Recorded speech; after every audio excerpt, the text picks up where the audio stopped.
हालांकि निजी स्कूलों पर मनमानी फीस बढ़ाए जाने आदि को लेकर जब तक सवाल खड़े होते ही रहे हैं, लेकिन इस बीच कुछ ऐसे भी स्वयंभू नेता हैं जो अभिभावकों के नाम पर संगठन खड़ा करके अपने एजेंडे को आगे बढ़ाने में लगे रहते हैं। जी हाँ, ताजा मामला अखनूर रोड स्थित केसी इंटरनेशनल स्कूल से जुड़ा है। यहाँ स्कूल के कुछ छात्रों को अनुशासनहीनता करने पर रेड कार्ड जारी किए गए थे। इसकी भनक लगने पर ही अभिभावकों के नाम पर खड़े किए गए नए संगठन के स्वयंभू नेता ने स्कूल के समक्ष जाकर हंगामा खड़ा करने की कोशिश की। इस बाबत पीपी न्यूज लाइन के संवाददाता ने मौके पर जाकर फैक्ट चेक करने की कोशिश की तो हकीकत कुछ और ही पता चली। संवाददाता ने स्कूल में मौजूद स्कूल प्रबंधन के अलावा अध्यापकों तथा छात्रों के अभिभावकों से विस्तृत बातचीत की। बच्चों के अभिभावकों ने कहा कि यहां तक ये भी कहा कि जो रेड कार्ड जारी किए गए हैं वे बच्चों की अनुशासनहीनता के कारण ही दिए गए हैं। स्कूल प्रबंधन का ये कदम ठीक लगता है। कुल मिलाकर ये कहना तर्कसंगत होगा कि कुछ लोग निजी स्कूल बच्चों के अभिभावकों के नाम पर संस्थाएं खड़ी कर वहां अपना रोब गालिब करना चाहते हैं, जो कि एकदम गलत है। ये बताना जरूरी है कि ऐसे स्वयंभू नेताओं के खुद अपने परिवार के बच्चे केंद्रीय विद्यालय आदि स्कूलों में पढ़ाई कर रहे हैं। नमस्कार, पीपी न्यूज़ लाइन में आपका स्वागत है और मैं हूं रूपेश राज। कल जिस तरह से आपने देखा कि कुछ पेरेंट्स ने प्रदर्शन किया केसी इंटरनेशनल स्कूल के ख़िलाफ़ और वहां की प्रिंसिपल मैम के ख़िलाफ़ कि उनका कहना था कि स्कूल एडमिनिस्ट्रेशन जो है उन्होंने बच्चों के साथ मिसबिहेव किया और बच्चों को स्कूल से भी कहीं ना कहीं निकाल दिया। उस पर सब जिस तरह से कल हमने प्रदर्शन में भी बाइट ली, जो लोग थे पेरेंट्स भी थे और वहाँ पे जो इंचार्ज थे उनसे भी हमने बातचीत की।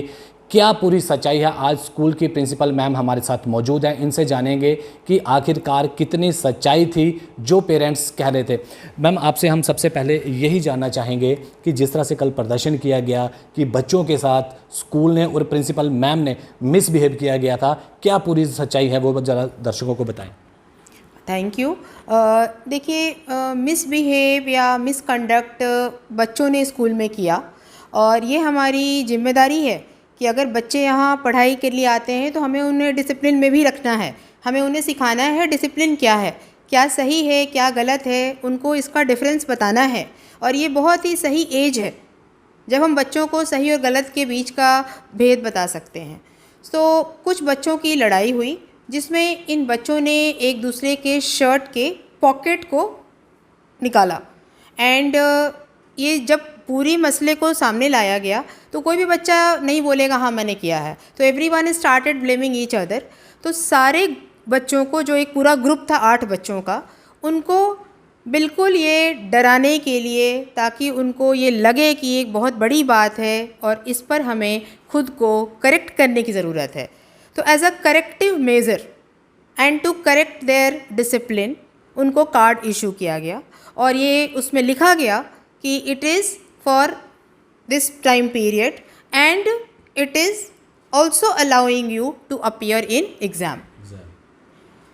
उसके बाद पेरेंट्स ने, ऑफ कोर्स किसी भी पेरेंट को डायरी नोट के साथ जब वो कार्ड मिला उन्होंने हमें अप्रोच किया एंड सभी पेरेंट ने कहा कि ma'am we are very happy that school is taking so much of pain and correcting children। बच्चे स्कूल में पढ़ने के साथ साथ दूसरी चीज़ें भी ज़िंदगी की सीखने जाते हैं। लेकिन उसमें से एक पेरेंट जो थी, वो बच्चे की मदर जो थी, वो आई अपने किसी रिलेटिव के साथ और उन्होंने बड़े ही गंदे लैंग्वेज में कहा कि इस कार्ड को वापस किया जाए और कल से बच्चे को बुलाया जाए क्योंकि मेरे बच्चे की जे फटी है। हमने बताया उनको मैम सभी बच्चों की फटी है और सभी को पनिशमेंट दी गई है, बट वो थोड़े से अग्रेसिव हो गए और उनको शायद मंजूर नहीं था वो कि स्कूल ने जो डिसीजन लिया है वो सही है, बट वो बात करने के लिए रेडी नहीं थे और वो जिस तरह से फिर स्कूल से निकले ये कहते हुए कि फिर देखो हम क्या करते हैं। और फिर हमारे पास कुछ आगे कहने के लिए नहीं था और ना समझाने के लिए था उनको। कितने बच्चे ओवरऑल थे और प्रदर्शन में सिर्फ एक ही बच्चे को देखा गया था? ओवरऑल कितने स्टूडेंट्स थे जिन्होंने इस तरह क्या बिहेव किया? Sir 8 students were there, 8 students they were there और 7 उसमें से जो थे वो बिल्कुल अग्री थे एंड दे वर सेइंग कि मैम ये बच्चे बहुत छोटे नहीं हैं और इनको हम पेरेंट्स घर पे ठीक करते हैं अगर बच्चे कुछ गलत करते हुए देखे जाते हैं, और स्कूल में ये आपकी जिम्मेदारी है कि आप लोग उनको ठीक करें। मतलब 7 पेरेंट्स आपके साथ बातचीत कर चुके हैं, उन्होंने कहा कि आपने सही किया। जी 7 पेरेंट की बातचीत हो चुकी तो है। आपको नहीं लगता कि जो 8वां बच्चा था या उनके पेरेंट्स, उनको कहीं कोई बहका रहा है? ऐसा तो नहीं कहीं लगा कि उनको बहकाने की कोशिश की गई है? सर मुझे इसका कोई अंदाज़ा नहीं है, लेकिन ये ज़रूर देखा हमने कि उन्होंने स्कूल के बाहर आकर के भी हंगामे किए थे आज से 2 दिन पहले 26 को, और वो भी हमें नहीं पता उसमें हमारे पेरेंट्स और कौन थे नहीं थे, तो इसकी हमें कोई जानकारी नहीं मैम है। जो आपने रेड कार्ड जो इशू किए थे, उस कार्ड में क्या पर्टिकुलर लिखा हुआ था, वो जरा बताएं। उसमें लिखा हुआ था कि बच्चे को ये रेड कार्ड क्यों इशू हुआ है। This card is issued against some indiscipline act in school premises, और उसमें ये भी लिखा हुआ है कि you are suspended but you are allowed in the exam. तो मैम एक बात और है, इसके अलावा मैं आपसे एक बात जानना चाहता हूँ कि अगर कोई भी व्यक्ति, क्योंकि आपके पर्सनल आपके लिए उन्होंने बहुत उल्टा सीधा भी कहा, कई सारी बातें ऐसे कही कि प्रिंसिपल मैम बाहर से हैं, उन्होंने बच्चों के साथ इस तरह से किया, वो कौन होते हैं कि रेड कार्ड इशू करने वाले, तो क्या संदेशा रहेगा आपका आपकी तरफ से उनको? सर ये बात तो मुझे भी समझ में नहीं आई कि ये बाहर से वाली बात किस चीज़ की है। हम लोग एक ही कंट्री के लोग हैं और उसमें बाहर और अंदर की क्या बात है ये मुझे इसका कोई अंदाज़ा नहीं है, because I have been working in different places, different states. So कभी मुझे ऐसा नहीं लगा कि अगर मैं इंडिया में कहीं काम कर रही हूँ तो मैं बाहर से जाकर काम करूँ, ये मुझे कभी लगा नहीं। ये थोड़ा सा मेरे लिए भी डिफरेंट लगा मुझे सुन कर के, समझ में नहीं आई क्लियर बात। और जो भी बात की गई है मैं ये ज़रूर कहूँगी और स्ट्रांगली ये कहूँगी that it is a matter of defaming a person, not only person, more than that an institution। Ma'am एक बात और देखने को मिली है कि अक्सर हमने पहले भी बात की कि एक वक्त था जब बच्चों को मारा भी जाता था, पीटा भी जाता था, कई घंटों उन्हें धूप में भी खड़ा रखा जाता था। आजकल ऐसा एक्ट भी खैर नहीं है, बच्चों को ना मार सकते हो ना समझा। फिर बच्चों को किस तरह से आप समझाएंगे कि अगर बच्चे इस तरह की हरकतें करेंगे तो आने वाले दिनों में आज वो जेबें फाड़ रहे हैं, कल किसी का सिर फाड़ देंगे, तो किस तरह से चलेगा? आखिर स्कूल मैनेजमेंट जो है, स्कूल के जो अधिकारी है, वो किस तरह से फिर बच्चों को समझाएंगे? हाँ देखिए सर, ये बिल्कुल सही बात है कि स्कूलों में हम लोग अलाउड नहीं है, बच्चों को टच भी कर सकते हैं, और मैं भी इसको मानती हूँ कि ये सही नहीं है कि हम बच्चों को मार कर समझाएं, वो कोई सोल्यूशन नहीं है। और रही बात बच्चों को समझाने की, तो उसके बहुत सारे तरीके होते हैं, but that also depends on a type of child. कुछ बच्चे बहुत सीधे, बहुत सेंसिटिव होते हैं, उनके लिए एक डांट बहुत होती है। कुछ बच्चे ऐसे होते हैं कि आप उनको बार बार डांटते हो, बार बार काउंसलिंग करते हो, फिर भी उन्हें लगता है कि क्या होता है, थोड़ी सी 2 मिनट बात सुननी है, वापस से उनको अच्छा लगता है वही चीज़ रिपीट करना। तो ये डिपेंड करता है चाइल्ड टू चाइल्ड। एंड सबसे पहले तो हम लोग बच्चों को, जब भी ये नेचुरल है कि घर पे और घर के बाहर, ये दोनों ही जगह जब कुछ गलत बात आप देखते हो तो ऑटोमेटिक पहले आप उसको एक वर्बल वार्निंग देते हो कि बेटा this is wrong, don't do. वो फिर करता है, फिर आप कहते हो डोंट डू, फिर वो करता है, ऑफ कोर्स आप उसके लिए एक अलग पनिशमेंट, आप या तो उसकी जगह चेंज कर देते हो या आप उसको कुछ दूसरा बोलते हो, अगर आपने ये किया तो आपको ये नहीं मिलेगा। ऐसे कुछ चीज़ें हम करते हैं। तो ये जो रेड कार्ड इशू था, it was in order to correct them, so that they should have pressure that if I am not allowed in school then I cannot enjoy with my friends, I cannot enjoy my student life. अब उसके ऊपर इतना pressure हो जाएगा, because ये as ऐसी होती है जिसमें you love being with friends. ये एज फुल ऑफ एनर्जी होते हैं बच्चे, और उस एनर्जी को हमें एक सही डायरेक्शन में चैनलाइज करना होता है, ना कि एक गलत काम में। क्या पेरेंट्स को मैसेज रहेगा कि इस तरह के, जिस तरह से लोग छोटी सी बात को लेकर भी प्रदर्शन करने चले जाते हैं, क्या मैसेज रहेगा आपकी तरफ से पूरे पेरेंट्स को? देखिए, हर पेरेंट से मेरी एक ही रिक्वेस्ट है कि अगर पेरेंट और school, if they are joining hands together and helping a child to make him a good human being in life, तो मेरी पेरेंट्स से रिक्वेस्ट है, जो भी चीज़ें हो, घर पे भी कुछ होती हैं तो they should share with school. और अगर स्कूल की चीज़ें हैं तो हमें उनसे शेयर करनी चाहिए, so that the child should know that my parent and school they are working together for me, and फिर ऑटोमेटिकली 99% चांसेस हैं बच्चा अच्छी चीज़ें ही सीखता है, क्योंकि पेरेंट कभी कोई गलत चीज़ नहीं सिखाता बच्चे को, और कोई भी स्कूल कभी गलत चीज़ नहीं सिखाता बच्चे को। हर बात के दो पहलू होते हैं, क्योंकि अगर हम आज आपके पास है, क्योंकि कुछ लोग कमेंट भी करेंगे कि शायद ये स्कूल वालों से मिले हुए हैं, क्योंकि ये मीडिया वाले स्कूल वालों से प्रिंसिपल मैम से बाइट ले रहे हैं, तो हो सकता है कि ये स्कूल वालों के साथ मिले हुए। लेकिन हमने ये चाहा कि क्योंकि जिस तरह से कल हमने अमित पूरे पेरेंट एसोसिएशन वहाँ पर थे, उनके बाइट्स लिए, हमने ये समझा कि आज हम प्रिंसिपल मैम से भी बात करें कि आखिरकार पूरी सच्चाई है, क्योंकि अक्सर लोग जो है स्कूल वालों के पास ना जाते हैं ना उनसे बाइट्स लेते हैं, क्योंकि एक ही तरफा से खबर चलती है। तो इसीलिए हमने चाहा कि आज आपसे भी बात की, और आज आपने पूरे विस्तार से बता दिया कि हमारा कोई भी ऐसी मंशा नहीं थी, हमें सिर्फ बच्चों को सुधारने के लिए और उनके भविष्य के बारे में आगे सुधारने के लिए आपने ये एक्शन लिया। हालांकि इसमें कुछ ज़्यादा दिक्कतें नहीं हैं, बच्चे स्कूल में आ भी सकते हैं, इसमें कितनी सच्चाई है?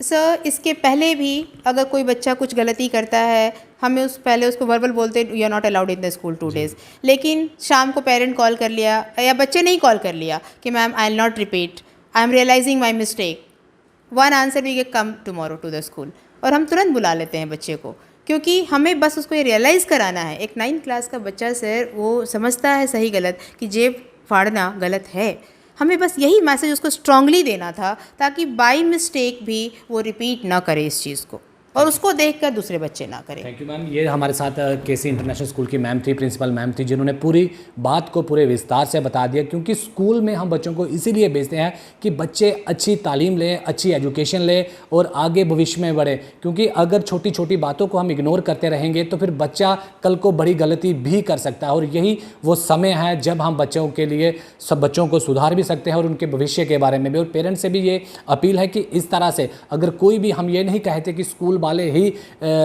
सही है या पेरेंट्स गलत है, ऐसा नहीं होता, क्योंकि बीच में कहीं ना कहीं मिसकम्युनिकेशन भी हो जाता है। तो आप स्कूल वालों से बात करें, अगर स्कूल आपसे बात नहीं करना चाहता तो फिर हम आपसे ज़रूर आपके साथ और आपकी आवाज़ को सामने लाएंगे, और इस तरीके से स्कूल या किसी भी व्यक्ति का या प्रिंसिपल मैम का, किसी भी इंसान का इस तरीके से तमाशा ना बनाए, ताकि उनको भी ये फील हो सके कि जिन बच्चों के भविष्य के बारे में ये लोग दिन रात एक कर रहे हैं, तो आज उन्हीं के पेरेंट्स जो है हमारे ऊपर इस तरीके का एलिगेशन लगाया, तो कहीं ना कहीं ठेस पहुंचती है। उम्मीद करते हैं कि आप लोग पूरे कॉपरेट से रहेंगे, स्कूल के साथ बने रहें, ताकि कोई भी दिक्कत हो तो ज़रूर आप स्कूल मैनेजमेंट के साथ मिलें, ताकि आपका और आपके बच्चे के भविष्य जो है वो सही चल सके।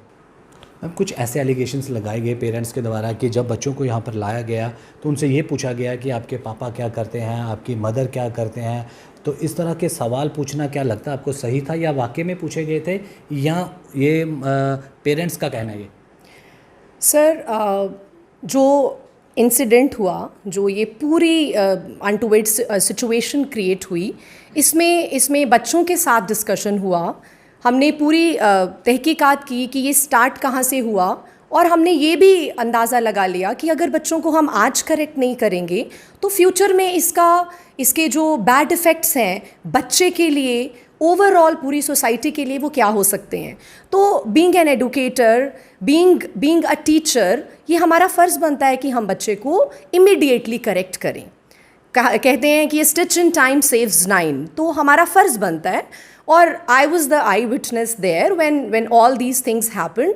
मैं यहाँ पर थी उस समय, बच्चों के साथ डिस्कशन हुआ कि ये सब कैसे हुआ, बच्चों को काउंसल किया गया कि वो किस तरह से इस चीज़ को दोबारा रिपीट ना करें। बच्चों को ये बताया गया कि अगर हम कुछ गलत करते हैं तो हमें उसका रिज़ल्ट मिलता है। हमें अगर हमने कुछ गलत किया है तो हमें उसके लिए रिस्पॉन्सिबिलिटी लेना, और ये इस बात को समझना कि हम इस चीज़ को रिपीट ना करें, तो उसके लिए कुछ ना कुछ डिसीजंस लिए जाते हैं। बच्चों ने अंडरस्टैंड किया, बच्चों को हमने समझाया, और पूरी सिचुएशन में ये चीज़ कहीं भी नहीं आई कि आपका बैकग्राउंड क्या है, बिकॉज़ अगर हमने सर बैकग्राउंड पूछकर ऐसा डिसीजन लेंगे तो सर हम तो बैकग्राउंड ही पूछते रह जाएंगे। और अगर 8 बच्चों के साथ हमने इक्वल ट्रीटमेंट किया, उसमें से कुछ विक्टिम्स भी थे, बट हमने इक्वल ट्रीटमेंट किया सो दैट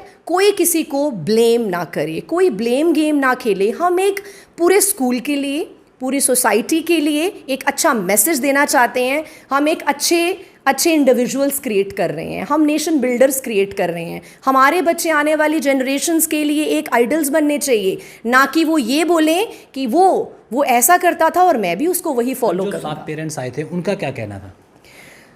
उनका वो they were very much normal. In fact हमें very same day we received calls, ठीक है, और पेरेंट्स वर लाइक कि मैम इस चीज़ में हम आपके साथ हैं, ठीक है। और देखा जाए पूरी सिचुएशन में हमारी इंटेंशंस इतनी प्योर हैं कि हम सिर्फ अपने बच्चों को करेक्ट करना चाहते हैं, और कोई भी ऐसा पेरेंट नहीं होगा सर जो अपने बच्चे में पॉजिटिव चेंज नहीं देखना चाहता। अगर पेरेंट को पता चलेगा मेरा बच्चा इस चीज़ में इन्वॉल्व है और टीचर्स के साथ वो हैंड्स ज्वाइन कर रहा है और उसके बच्चे में इम्प्रूवमेंट आ रही है, तो दे विल बी हैप्पी। किसी ने कोई प्रॉब्लम क्रिएट नहीं की sir. Thank you. Thank you. पहले तो शुक्रिया आपका। देखिए, मेरा बच्चा भी इसी स्कूल में पढ़ रहा है और वो यूकेजी से, मतलब 2014 से शायद, तो 10 से 1 साल हो गए उसको यहाँ पे। मैं भी उसी सिलसिले में प्रिंसिपल मैम से मिलने आया था, क्योंकि मेरे बच्चे को अभी जस्ट 2 दिन पहले ही मैं मिल के गया हूँ, नहीं मे बी शायद 25 को। तो उसको भी रेड कार्ड इशू हुआ। तो मैं जब आया, उन्होंने मुझे वीडियोस दिखाई, और उससे 2 दिन पहले मैं यहाँ पे आया था कंप्लेन करने की उसका किसी ने पॉकेट फाड़ लिया है। तो पॉकेट कोई बच्चे थे, वो ग्राउंड में खड़ा था, तो पॉकेट ऐसे निकाल दिया। 1 दिन पहले ही उसको किसी ने पंच मारा। तो उन्होंने कंप्लेंट की होगी मेरे बेटे ने। तो मैं आया इनके पास कि मैम ये क्या हो रहा है आपके स्कूल में। इन्होंने कहा कि नहीं सर ऐसा नहीं है, हमने एक कमेटी बनाई है। और वो इमीडिएटली अभी मैं बैठा ही हुआ था कि ये 7-8 बच्चों को लेके आ गए हैं, और वो सारा सिस्टम था कि नहीं भाई मेरे बेटे का उसमें कोई फॉल्ट नहीं था। बट अनइंसिडेंटली क्या हुआ कि नेक्स्ट डे मेरे बेटे के साथ उसकी अपनी क्लास में इन बिटवीन जब ब्रेक होती है, तो उसका जो फ्रेंड ही था, वो फ्रेंडशिप में ही आपस में एक दूसरे को पहले वो मार रहे होंगे कुछ कागज़ वगैरह है ना, वो निकाल के नोटबुक का। लेकिन पता नहीं उसको क्या गुस्सा था, जो 2-3 बार इनके साथ एक्सीडेंट हो गया था पिछले लास्ट 1 वीक में। इसने उसको ऐसे करके पटका है, लेकिन उसका क्या हुआ, बैलेंस नहीं संभाल पाया और उसकी बाजू टूट गई। तो इन्होंने मेरे बच्चे को भी वही रेड कार्ड जो है इशू करा। मैं जब आया, इन्होंने मुझे वीडियो दिखाई, तो मैंने कहा ठीक है मैम, मैं एग्रीड, क्योंकि जब बच्चे ने चाहे सोच के नहीं करा है, लेकिन उससे ये इंसिडेंट हुआ है, तो उसको पनिशमेंट मिलनी चाहिए। तो मैं वैसे भी स्कूल का ये देखते रहता हूँ, क्योंकि 10 साल से मेरा बच्चा यहीं पे है, आते रहते हैं। पहले जो प्रिंसिपल्स थे उनसे भी मिलते हैं। बट मैंने मैम को भी वही थैंक्स करा कि मैम आप जितने अच्छे से कोऑर्डिनेट कर रहे हो, और बच्चों के ऊपर जितनी आपने स्ट्रिक्ट ये रखा है, तो इससे मालूम पड़ता है कि जो स्कूल है वो बच्चों के प्रति बड़ा किफ़ायती और उनकी फ्यूचर्स के लिए बड़ा सोच के चल रहा है कि अगर यही बच्चों को अभी नहीं रोका गया, तो यही बच्चों को तो हिम्मत मिलती है, फिर बाद में वो लड़ाई झगड़े पे आ जाएंगे, सर फाड़ने पे आ जाएंगे। तो अच्छा है कि पहले स्टेप पे बच्चे को मालूम पड़ जाएगा कि जो मैंने करा है वो गलत करा है। कितने सालों से आपके बच्चे यहाँ पढ़ते हैं? मेरा बच्चा 10 ईयर से यहीं पे है, इसी स्कूल में है। तो सर क्या लगता है आपको कि स्कूल ने जो फैसला लिया था यह सही था? मैं तो कह रहा हूँ बिल्कुल ठीक है। फिर मैंने कल वो वीडियो देखी, तो वो नॉनसेंस पता नहीं क्या क्या। पहले तो मुझे ये पूछना चाहिए था कि ये कोई अमित कपूर करके हैं, जो भी है, मेरा किसी पर्सनली कोई है नहीं, ना मैं उनको जानता हूँ ना वो मुझे जानते हैं, बट मैं उनको देखते रहता हूँ बाइट्स। पहले तो ये है कि वो पेरेंट्स कोई जो भी है एसोसिएशन, वो बनाई किसने। तो मेरे बच्चे भी पढ़ते हैं, बेटी मेरी 11th में है, कॉन्वेंट स्कूल में है, बेटा मेरा यहाँ पे है 9th में है। तो पहले तो वो एसोसिएशन किस बेस पे बनी है, कौन से पेरेंट्स ने कहाँ पे इलेक्शन करी है, कौन से स्कूल में वो इलेक्शंस हुई हैं। वो कभी किसी कॉलेज स्कूल के बाहर प्रोटेक्शन के लिए चले जाते हैं, कभी किसी कॉलेज के बाद प्रोटेक्शन चले जाते हैं। मुझे नहीं पता उनका बेसिक उसमें मुद्दा क्या है, जब वो किस बेस पे ये है ये प्रोटेस्ट उठा, और उनका जो टारगेट रहता है वो एजुकेशन डिपार्टमेंट ही रहता है। अब मुझे लगता है इसमें बोलने की ज़रूरत नहीं है कि उनकी पर्सनली क्या इसमें टेंशन्स हैं, तो मैं उसमें गहराई में नहीं जाना चाहता हूँ। बट जब मेरे बच्चे के साथ भी ये हुआ, तो मैंने तो नहीं किया उनके साथ कोऑपरेट कि हाँ, क्योंकि मुझे मालूम है कि मेरे बच्चे से गलती हुई है। अगर उसको अभी ये नहीं रोका जाता, उसको शह दी जाती कि कोई बात नहीं कि उसकी बच्चे की बाजू टूट गई है, तो वो शायद कल को कुछ और ज़्यादा स्टेप उठाता, जब किसी के साथ और ज़्यादा मार पीट करता। तो मैंने तो कहा कि थैंक्स है कि स्कूल ने इतना स्ट्रिक्ट एक्शन लिया है। हाँ, एक मैंने इनसे गुजारिश करी थी कि मैम ठीक है कि आप देखिए कि कौन सा बच्चा किस हिसाब से चल रहा है। मेरे बच्चे का फर्स्ट टाइम कंप्लेन आया तो ये कोशिश कीजिए कि ठीक है थोड़ा बहुत उसको पनिशमेंट कीजिए, उसके बाद जैसा भी हो सके, ताकि बच्चे को भी रियलाइज़ तो हो गया है कि मैंने गलती करी है, तभी मेरे को रेड कॉर्नर को नोटिस मिला है। बच्चे का सीसीटीवी दिखाया गया मुझे, तो उसमें सामने दिख रहा है। ऐसे तो चलो ठीक है, स्कूल टीचर भी झूठ बोल सकता है, बच्चा भी झूठ बोल सकता है, लेकिन वो उस बच्चे ने भी डिनाई करा कि हाँ पहले मैंने शरारत करी फिर मैंने करी, बट वो दोनों आपस में फ्रेंड हैं। लेकिन कार्ड जो मिला क्या क्या चीज़ें मेंशन की? उन्होंने यही कहा कि misbehave and all these things, ये बच्चे आपने ये कराया है तो ये पुनिशेबल एक्ट है, और इसमें ये है कि हम इनको जो है यहाँ से स्कूल से वो कर रहे हैं, एग्ज़ाम के लिए आ सकते हैं। बाकी इन फ्यूचर हम देखते हैं कि उनका बिहेवियर कैसा रहता है, उसी हिसाब से हम इनको टोल